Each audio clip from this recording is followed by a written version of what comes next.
Hey guys, it's Deshaun and welcome back to this channel. And to all my new viewers, I welcome you as well. Make sure to give this video a big thumbs up, make sure to comment, make sure you subscribe, and hit that bell so you're kept in the loop with this channel. Hey, hey, banana clip on my slip on it. I can't slip, no, I get miss. I got icebergs on my neck. I could sink a ship, not the spice sweat, not regular. Titanic, my whip, in the hood, I'm not regular. I just brought my stick, baby. Hey, let me stop. Oh man, goodness gracious. Oh man, I blame YouTube Shorts, bro. I blame the YouTube Shorts. They always, it's like no matter what, like, bro. You know what? No, I don't blame YouTube Shorts. Let me not do that because I post on YouTube. I blame TikTok. I blame them because TikTok just had to take the world by storm, and now almost every social media platform has like a TikTok equivalent or a TikTok derivation or their own TikTok platform version where it's just like what I don't know the recording limit on TikTok. I don't even have TikTok. I don't even have TikTok, bro. This is the thing with me, right? Reason why I don't have TikTok is because the hype, bro. I just didn't get it. Like I downloaded it once just to see what the hype was. I mean, mind you, before it was TikTok, once upon a time it was Musically. All right, musical.ly, ly. So my old Musically account was on there. Good luck trying to find it. um, and yeah, I downloaded it just to see what the hype was, bro. It wasn't no hype. It wasn't no hype around it. I don't even know why it's.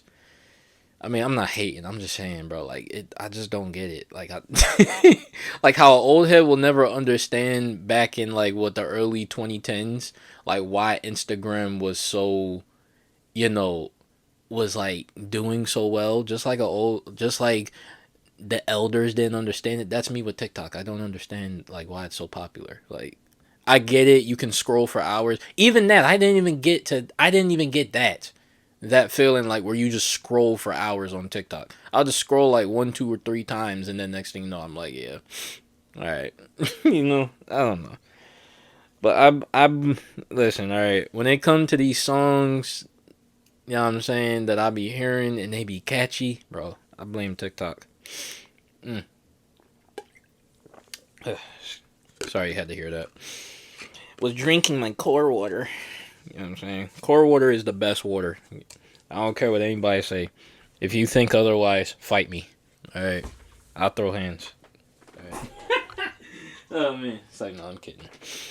I'm kidding.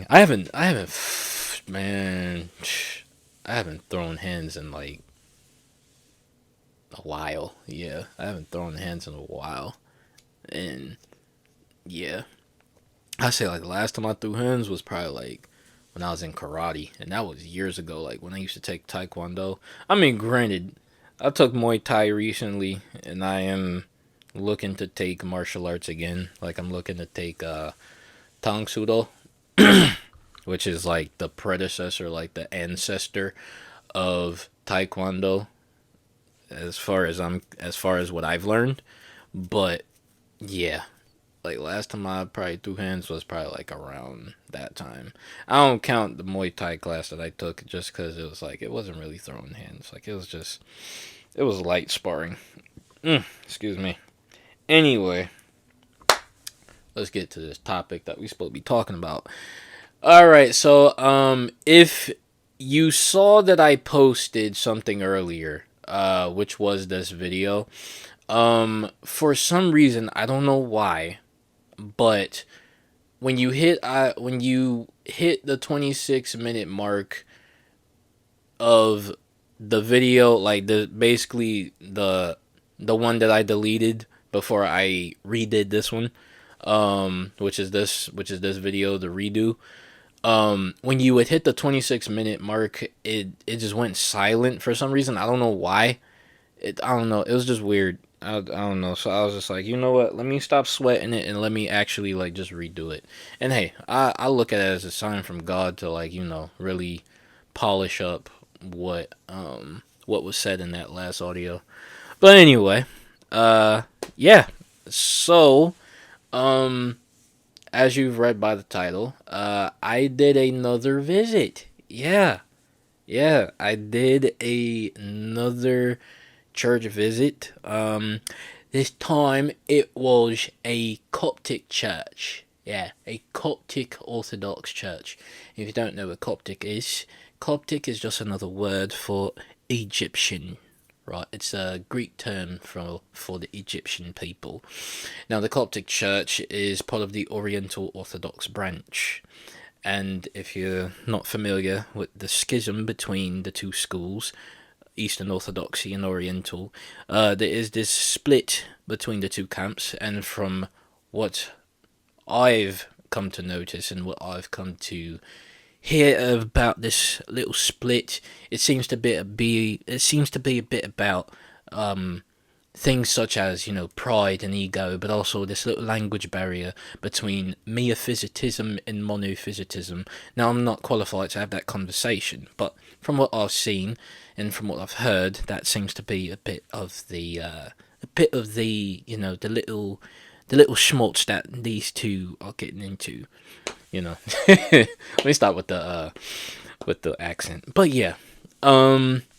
Yeah, so I visited an Oriental Orthodox church, a specific one. I visited a Coptic church, and let me just say it was an amazing experience, and that was this past Sunday. Yeah, that was this past Sunday. Actually, my calendar is right in front of me. On the 17th of this month was when I visited the Coptic church. And yeah, I had I'll be honest, I was making plans on visiting, like, a couple of, if I could find any, Orthodox churches within the Oriental branch. I was like, yeah, no, like, I would love to visit one if I can find one. Now, I will say this, there is a an Ethiopian Tawahedo Orthodox church around like my neighborhood. Why I didn't visit that one, because I think, like, they were like, oh, like, if you want to, like, visit, like, you gotta, like, pay a fee or something like that. I'm not sure. I'll relook at it. But yeah, no, like, there is an Ethiopian Tawahead. There's actually like two, I think, actually. Yeah, I think there's like two around where I am. Um, but yeah, when it comes to, like, say like the Ethiopian branch within Orthodoxy, I will say I would like to visit an Ethiopian Tawahedo Orthodox church. From what I've heard, as far as, like, within the Orthodox sphere, they're very how what's the word I'm looking for?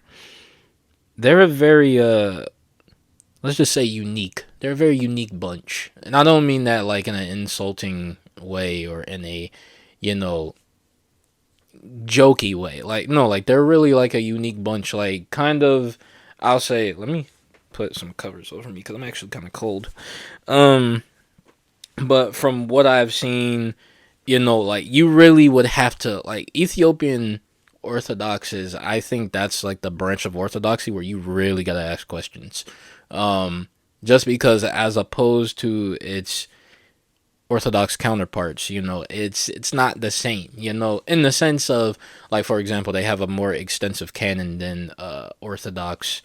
Um, I would say, I guess it depends, but definitely more than the Eastern Orthodox branch. Whereas, though, the biblical canon is about, I think it's between 73 and 79, or 75 and 79, versus the Ethiopian Orthodox canon is about, like, that it's in the 80s. Yeah, like, probably like 81 to 83, if I'm correct. Um, and so, yeah, like, they have that. I have heard, like, like, they have the Ark of the Covenant too, which was definitely, like, I'm not gonna lie, when I heard that, like, oh snap, they have the Ark of the Covenant. that kind of made me buggy eyed a little bit because I was like, wait, I didn't know it was like what the heck? Like, wait, how? I was like, wait. So Ethiopia claims to have the ark. Okay, but you know what I'm saying. Aside from that, I will say, like, if Ethiopian Orthodoxy was all I had heard about, most likely I probably would have gravitated towards there. Just cause, like, I'm not gonna lie, like a lot of their values align with mine. I'm definitely very I do admire that from what I've heard and seen so far. Like they're very conservative. Their values are derived from the Bible, most definitely. And these people, they're farmers. I don't know nothing about farming, but I'd be willing to learn. I've always definitely ever since I took a trip to Montana, I've grown a love and a respect for like the agriculture sort of lifestyle and stuff like that. So I wouldn't mind learning how to farm. At that, your boy Nigerian, so you know what I'm saying. It do me some good to tap into my roots. And as well, yeah, and as well as like the family structure. Definitely like I mean, it's Africa. Like you have kids over there. Oh my gosh, you're not just having like here in the States. You're not just having one or two. You probably gonna have at least like 7 or 10 or 11. You gonna have you a little litter. Okay. So yeah, if Ethiopian Orthodoxy was all I knew about when it came to in an alternate universe, if I had heard of Orthodoxy and that was all I knew about, then most likely I probably would have gravitated towards there. But yeah, no, yeah, I love my Ethiopian Tawahedo Orthodox brothers and sisters, as well as I'm not even gonna lie, bro. They got some. So there's this worship song that they have. It's called Beseme Salase, and it stands for it translates to "Kiss Me, Power of the Trinity." And let me just say, bro, if you haven't listened to it, bro, listen to it. I tell you, man, bro, the African in me just started moving when I heard it. And I was like, this is worship music from Africa? Oh, yes. This is nice. Bro, I tell you, man. I tell you. You know. Yeah, no, but anyway, back to my church visit. So yeah, I visited a Coptic church, and let me just say, it was an amazing liturgy, an amazing liturgical service for sure. Um, yeah, I guess we can start here. So woke up, had to wake up like super early too. Got me some Dunkin' Donuts along the way, cause I was a little hungry. Um, and so yeah, I went up to like this neighborhood that's pretty far away from mine.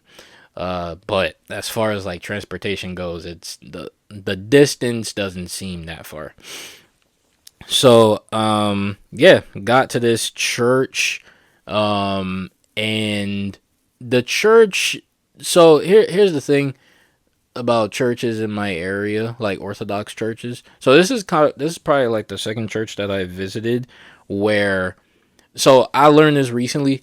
Within Orthodoxy, the idea of pews being within a an Orthodox church is a fairly, you can say, recent. Like it's not it's not, I don't want to say the norm as in like a bad thing, but it's not like this isn't like pews aren't really what you would find in like Orthodox churches. Like pews are more of a Western thing, like when it comes to like Presbyterians and stuff. Versus like in Orthodoxy, it's just like chairs. It's just lined up chairs. Um, and the Eastern Orthodox church that I inquire at, that I was actually supposed to be at this Wednesday, but I'll go next Wednesday. Um, I remember the priest there. He talked about how in like when it came to that church, the Orthodox Cathedral, it wasn't always an Orthodox church before they purchased it and renovated it, put the icons in there and stuff. Like it actually wasn't always a Orthodox church. It was actually a Protestant church before it became an Orthodox church. And so it was kind of the same deal with this Coptic church that I was at. You could pretty much tell. Like I walked in there, I saw the pews, I looked on like the walls, I could see like a certain pattern of iconography around the well, it would be the nave now. Excuse me. Yeah, I saw like iconography around the nave. That was like carved in stone. I also saw the statue of the Theotokos, what I'm saying, the Blessed Virgin, and I was like, okay, yeah, this definitely was most likely a Catholic church before these people came in and put the Oriental Orthodox stank on it. You know what I'm saying? No, but really put the Oriental Orthodox flavor on it. But yeah, no. I walked in there and saw that, great church, definitely a great looking one. So where the iconostasis was actually supposed to be, so there wasn't this big wooden barrier. Like that wasn't there. What was there was actually like what looked like a backdrop, like like for a prom. Like they kind of like used like the railings, like the frame of a backdrop and put where the iconostasis would actually be. Like they put like you would see the icons of the Theotokos, Michael the archangel, the 12 apostles. You would see Jesus on the right hand side. Well, facing the altar, it would be the right hand side. Yep. And who else was up there? And then you would see like John the Baptist, and then you would see an icon of Jesus being baptized and stuff like that. And so all of this was like on like two backdrops on the left and the right. And throughout like on top of the roof, this is what I mean by you could tell like this was like the church building was like it wasn't always an Orthodox church. When you looked up at the ceiling, you could see like a different icon style. Like you would see like Jesus painted with like little children. There was one with I think it was a nun.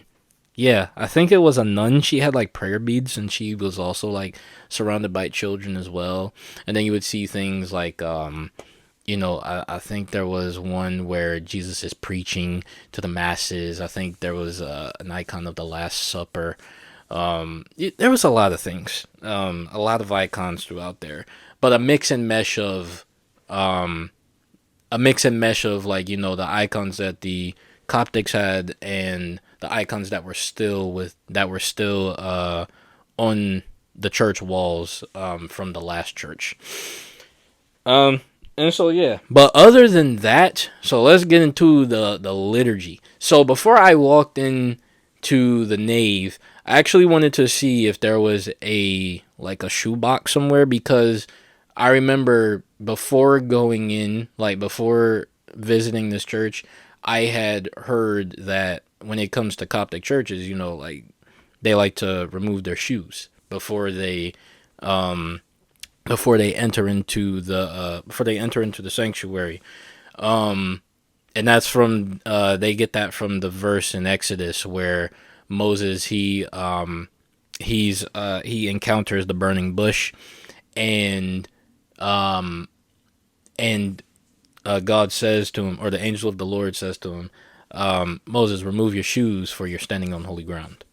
And he removes his shoes. So, and I think also that might be a Middle Eastern custom, like overall, because I know Muslims, they do it too, But yeah, no, I wanted to see if like there was a cubby out there, and I was also like peeking through the doors too, cause they had like these see through doors, like with the where the majority of the door is a glass window. So I'm like looking and kind of like, all right, does anybody have nobody has shoes on in here, do they? And come to find out, like everybody had their shoes on. It's just when you go up to the altar, that's when people would take their shoes off. I was like, okay, all right, cool, cool. I don't gotta take my shoes off, all right, because low key, I ain't gonna lie, your boy been getting holes in his socks due to work, you know. Um, so yeah, there was that. Uh, walked in there, walked into the nave, bruh. Here's what I found that was beautiful, and this how you can tell like culture is a big thing when it comes to the Oriental side of Orthodoxy. I saw women veiling. Mind you, I haven't been to many, or I think any church as far as I can recall. I don't think I've been to a church where I've seen women like cover their heads. I was like, wow, that's beautiful. And they were very like, okay, men on this side, women on that side, and I think if you had like a family, like you could sit on the left side and stuff like that. Excuse me. I was like, wow, this is this is crazy. Like, not in a bad way. I was like, oh snap, you know what I'm saying? There was TVs throughout the nave as well, and on those TVs the you would see English, you would see Coptic, and you would see Arabic. And I have heard horror stories of like people going and visiting a Coptic liturgy, and majority of the time they couldn't understand what was being said because they don't speak Arabic, and I don't speak Arabic. Only a couple of Arabic words I know or phrases. First, my name is Arabic, Tahir. Right, Tahir just means pure, chaste. Chastity and stuff like that. Also from Pro Life Chloe and God Logic, I learned the term Salam al Masih, which I forgot what it translates to. I think it's what is it? I think it's Christ is risen. No, no, no. I don't think it's Christ is risen. Uh, I gotta look it up. Well, all I know is I do remember they did say what it meant. They did say what it meant for sure. Um, but I remember just like being like, oh, thank God they're speaking in English too. Um, because if this was just majority Arabic, oh my gosh, I would be lost. But as far as the worship goes, it was very very great. You had within the worship people playing the instruments, like they would play the cymbals and the triangle, which I didn't know. Like a triangle could just be you could hit a triangle so many times. Like, because in school you're just told to hit it once, in in a very like spacious time manner. Um, but yeah, they were using instruments in their worship, which was new to me. I ain't gonna lie, it kind of made me want to dance too, hearing the hearing the beat of everything. I'm like, yo, this kind of sounds good. Oh, what? Um, bro, they say the Nicene Creed I lost count of how many times they said the Nicene Creed. Like, bro, I was like, yo, y'all really, and mind you, like I think as well, like the way they recite the Nicene Creed too, or it might be yeah, no, I think it's the Nicene Creed. Yeah, yeah, yeah, the Nicene Creed. They recited it so many times, and I think the way that they recited it was a bit different than what I read in my Orthodox Christian prayer book. Like they kind of, and it's not like a bad thing. Like they didn't add like the filioque or something.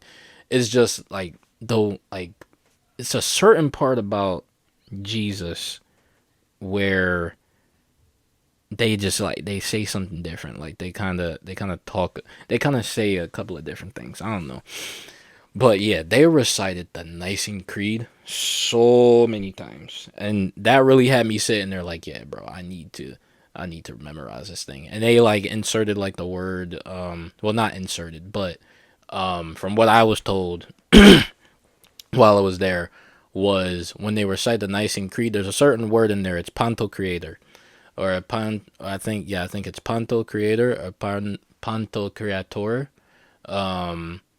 And it's just a, I forgot what the word is. I'm sorry, I'm forgetting a lot of things, man. But I'm pretty sure if you look it up, that's pretty much like what they would say throughout the Nicene Creed. But yeah, yeah, no, definitely they were reciting the Nicene Creed so many times, like so many times throughout the liturgy. Like I was like, yeah, this is reverent. I don't care what anybody says. This is reverence right here. I don't even see that as a bad thing. And yeah, and so I'm just like in the liturgy. Oh yeah, and so throughout the pews, right, throughout the pews, in the back of the pews. So when you go into a church and you see that like behind the pews, like let's say like you go into a Protestant church, right? And in the back of the pews, you'll see like you'll have two things there. You'll have a Bible and a hymnal. In the Coptic church, they don't have that. What they had was what was called an akbeya. Now, an akbeya is what I would deduce to be a prayer book. But within this prayer book, excuse me, within this prayer book is the Psalms. Oh my gosh.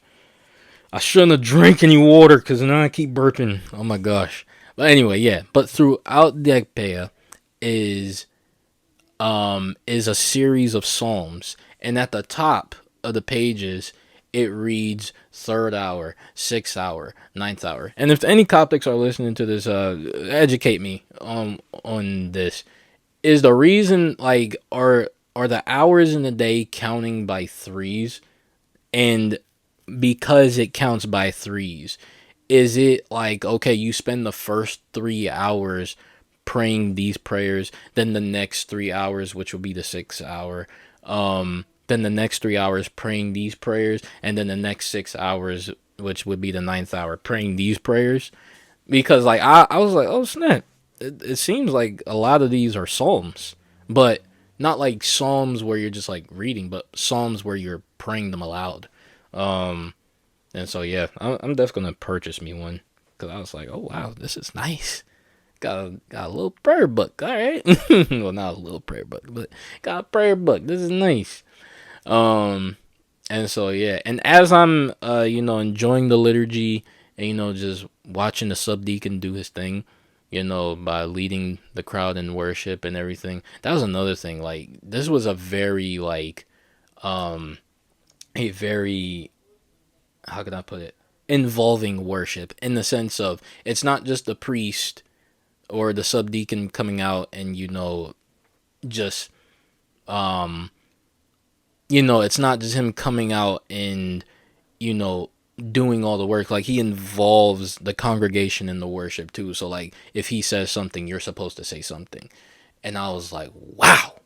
But here's the catch. I couldn't respond, or I couldn't reply. I couldn't follow along because a lot of what they would say was in Arabic. So I was like, darn it. But as an observer, I was like, yo, this is nice. This is nice. Hold on. Yeah, I'm sorry guys. My mom was talking a little bit loud. Anyway, but yeah, so throughout throughout the service, so I'm enjoying the liturgy. And so this guy, I don't know if he was a priest, I think he was. He sees me sitting down and he's like, "Oh, hey, how are you?" I'm good. How are you? He's like, "Oh, I'm good. I'm good. Are you Coptic?" I was like, "No, I'm American." And he was like, "Oh, okay, gotcha. What's your name?" I was like, "Tahir." And he was like, "Oh, nice to meet you, Tahir. So what made you come to an Orthodox church?" And I was telling him like, I'm inquiring Orthodoxy and stuff like that. And he was just giving me a little I don't want to say rundown, but a little what's it called? A little crash course on on the Coptic church, how long he's been there and stuff like that. I was like, okay, that's cool. That's cool. That's real cool. He was like, yeah, yeah. Would you like to come up front and I can, show you and, walk you through like what's going on? I was like, yeah, sure. Most definitely. So, I took my stuff. We go up front and he's, leading me through, I forgot what book he had, but within that book, it pretty much just shows you everything, like from what the subdeacon is doing, from what the deacon is doing, what this person is doing, and stuff like that. What they're supposed to say here, what they're supposed to say there, what the people are supposed to say here, and stuff like that. And so I was like, oh wow, this is nice. And he's just walking me through everything, like, oh yeah, like this is why he has his hands covered, where the chalice is that has both the bread and the wine. This is why they do this. This is why they do that. This is why they did this. This is what, bro. Before I forget, let me tell you all this, man. So if y'all heard my last experience at a liturgy, right, where I touched on the incense. Now y'all know how much I like the censer, okay? Y'all know how much I love the incense. Bro, when I tell you this time, I smelled them incense. Oh my gosh. Bro, them things got in my lungs. Alright, that incense smoke got in my lungs, dude. Like, I'm talking, that stuff was strong. Alright, that thing took me back to when I used to be a pothead. I was like,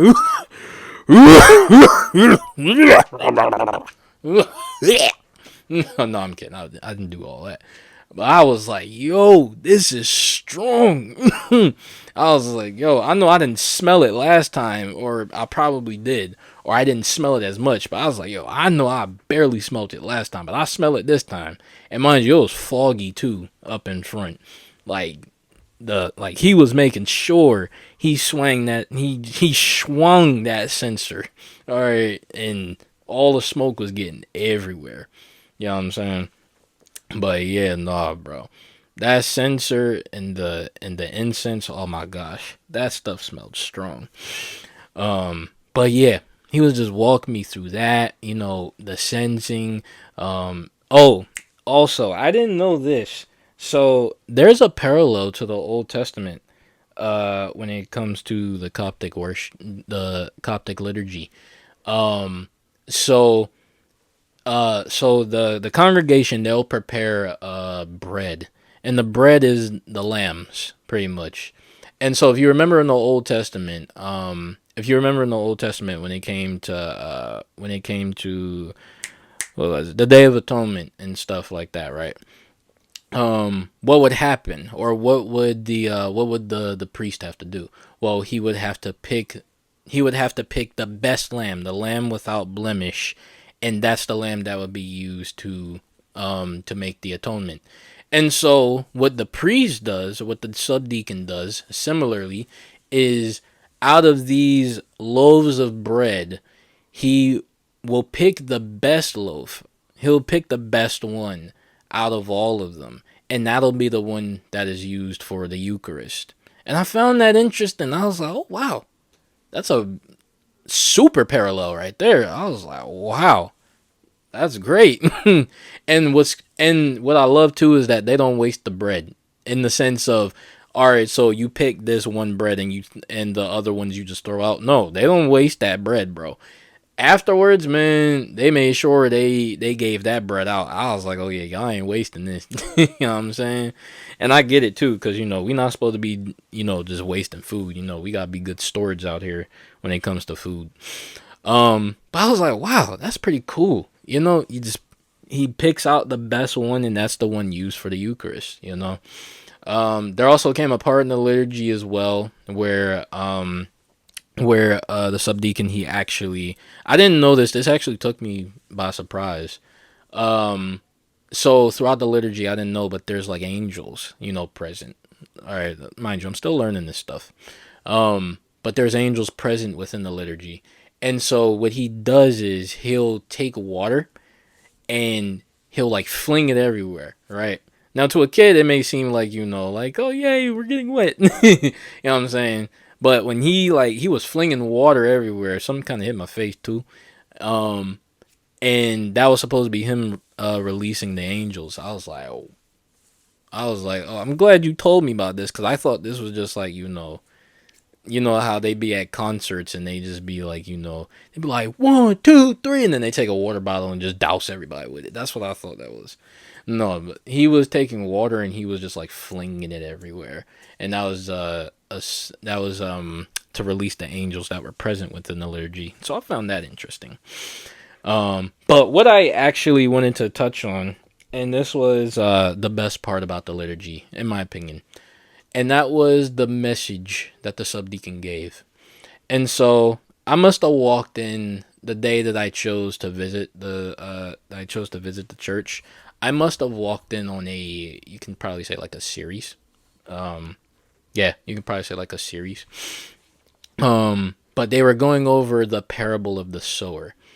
And so the subdeacon, he talks about, like, the parable of the sower, and the seed, and and how Jesus talks about, like, there's two types of seeds, or there's a couple type of seeds. But he pointed out these two specific ones.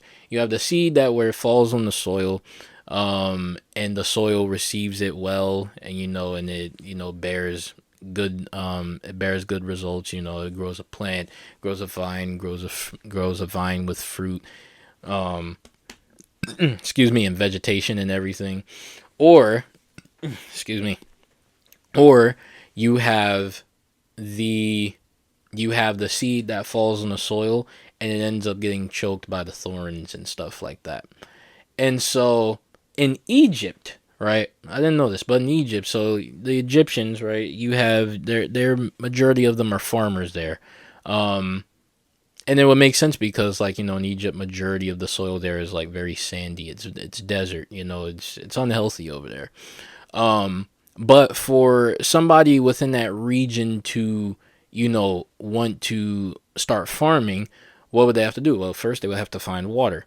And so, in order to do that, what they would do is they would dig and dig and dig and dig down in the sand deep. They would keep digging until they eventually hit a point in their digging conquest.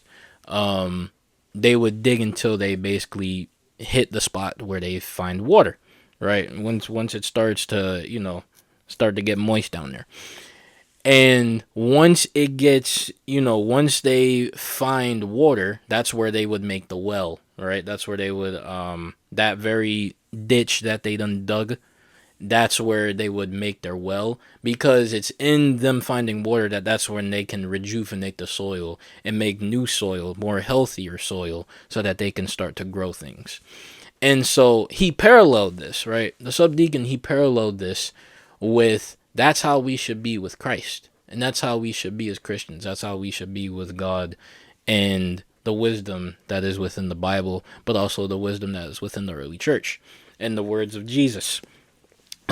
And, one may ask, like, oh, how does one get to the point where they can accept God's word and, not have it fall on them and they reject it, and to which he responds, oh, you just dig deep. You dig deep and you find and get to the parts of you that wants to know God better.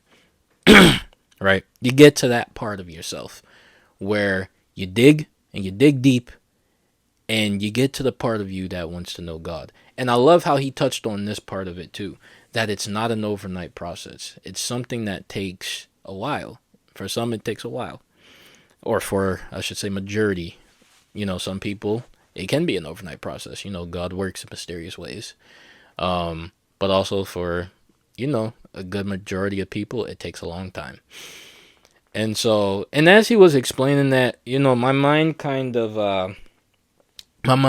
went to the verse in Jeremiah 17:9, but I was kind of pondering on the way that the Septuagint words it, because I've really been, unwiring myself from this original sin, total depravity mindset when I espouse the Calvinism view, and really have been trying to grasp this idea of ancestral sin, where where I'm not this this guy that inherits the sin of Adam, but more so the consequences that came from the result of Adam and Eve's actions within the garden. The result of that is, well, I die. That's one. But also, I have more of an inclination to sin, not a, I'm this dirty, wretched, the how the Calvinists would describe you, pretty much. All right, Um, but the way the Septuagint words it is, the heart is deep, and so is the man. Who can possibly know him? And from what I interpret from what that says is, it's not that your heart is deceitful and desperately wicked, although it can be at times. But it's the fact that your heart is so very like it's an abyss. It can be an abyss because it's so inconsistent and so confusing at times that nobody can understand. No man can understand another man's heart. You know, no man can understand another man's heart and why our hearts are why our hearts can feel one way one moment and go to another feeling the next. Nobody can understand that. And it's very easy to get very caught in that allure and to make your heart your God. It would be very easy for a man to do that, you know. But guess who does know your heart? The man who created you. Well, not the man, but the one who created you. And that's the God. You know what I'm saying? God. God the Father and the Son and the Holy Spirit. The Ruach HaKodesh. You know? And so, yeah. Yeah, other than that though, that was the best part of the liturgy, and that was something that I needed to hear. That message of God's word falling on good soil, and we have to be good soil. We can't just be these people who read the Bible and we're just focusing on memorizing Bible verses. That's why I love orthodoxy, because you don't memorize Bible verses for intellectual reasons.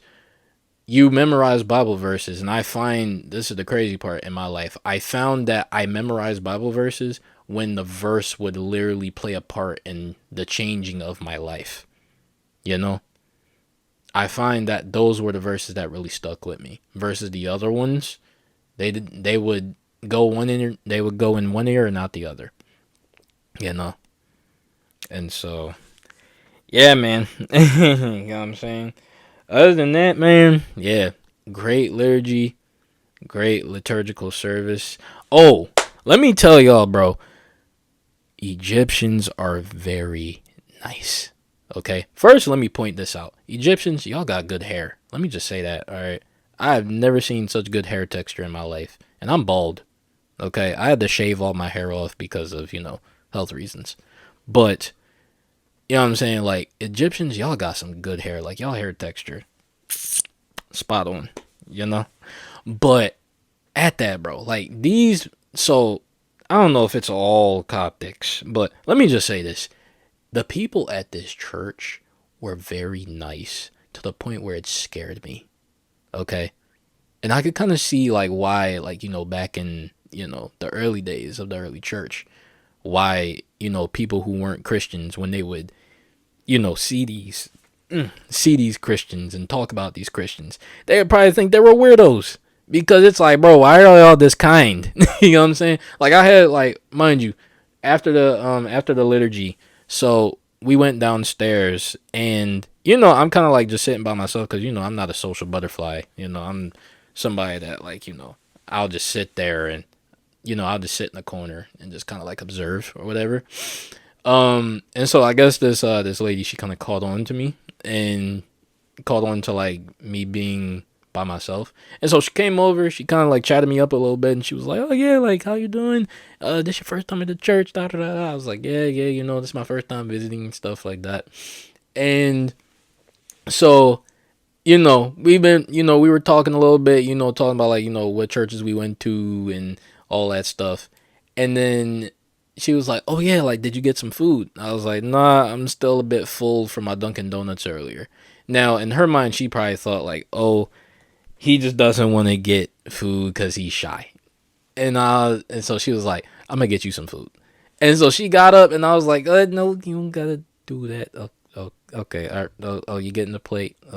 Okay, you're actually putting food on. Okay, all right. Yep, and she's doing it. Okay. Yeah, I was like, all right, okay, we're doing this. You know what I'm saying? And then like, when I was about to leave, I had I had this one guy didn't know me from a can of paint, but he offered to drive me back to the train station. My sister can tell you, she was on the phone with me when this happened. But he was like offering to drive me to the train station. Mind you, doesn't even know me from a can of paint, and was offering to drive me to the train station. I was like, no, no, thank you. I'm good. It's literally like not that far. Like I could walk there. It's in walking distance. He was like, all right. But like I left there and I was like, yo, these people are so nice. And something in my mind was like, yo, that's Christianity right there. That's the early church right there. You know what I'm saying? That's the attitude of the early church. That's Christianity. Even though if you don't know somebody from a can of paint, you will offer to help them to a length and to a degree that to that person may seem unusual and may probably scare them. But you know what I'm saying? It's all out from the goodness of your heart. And I was like, bro, that's amazing. I love that. You know what I'm saying? But yeah, yeah, yeah. That was my experience at a Coptic church. Definitely am planning to go back.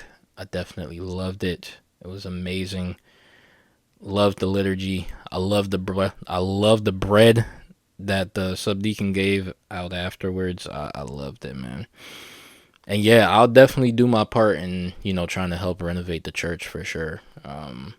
Because that church is only like 7 years old, and I'm not anal about like I walk into a church and it doesn't look good and the architecture and stuff like that. Like, don't get me wrong, like I do think beauty matters, but for a church that's like 7 years old and it's like it's young. Hey, listen, man. You know what I'm saying? There's no use throwing a fit. You know what I'm saying? They're still trying to get their feet off the ground. But overall, the worship, the liturgy, the community, A+. I loved it. Anyway, this audio, this recording is about 47 minutes. I hope you like hearing me ramble, and burp occasionally, because I really did drink some water. But yeah, hope you guys enjoyed, and yeah, yep. Sto onoma tu patros, kai to yo, kai to agio nevmatos. Amen. See you guys later, and Christo Nesti. All right.